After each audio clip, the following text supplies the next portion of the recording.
Hi guys! Welcome back to my channel. So, update tayo sa PBB Collab 2.0. At syempre, kiligan, maagang kiligan para sa Liz Girl. Yes na yes po. Kagabi, nilayag na naman sila ni Kuya.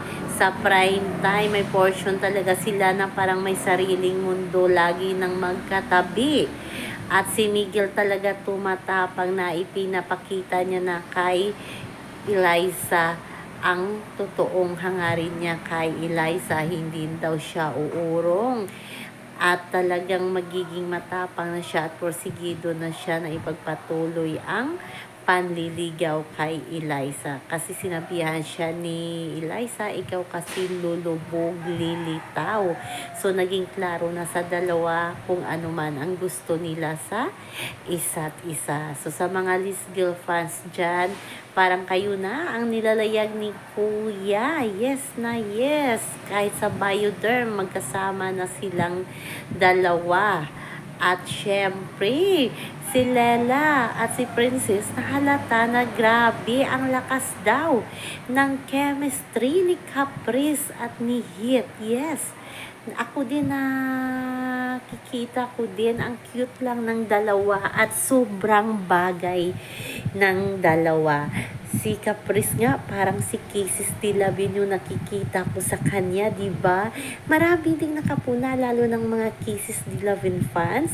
Parang si Casey daw itong si Caprice. Napaka-amo ng mukha, napaka-inosente. At kaso sinabi ni Caprice na hindi love team ang ipinasok niya ng bahay ni Kuya. Pero marami na ang nakakita ng lakas ng chemistry nila ng Hit na pariho niyang kapuso. So, walang problema. Kahit si Kuya nakita na. Kaya nga sa Bioderm, sila ang naging pares sa Bioderm.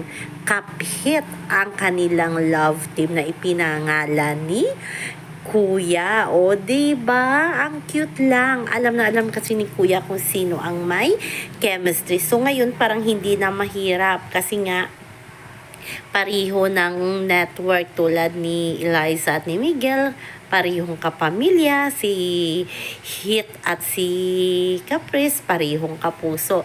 Pero itong si Lela at si Anton ay kapuso, kapamilya. Ngayon nga ay pinag-iwalay muna si Joaquin at si Lela. Ang kaparehas ni Lela sa Bioderm ay si Anton. Basta ang cute lang ng Hit.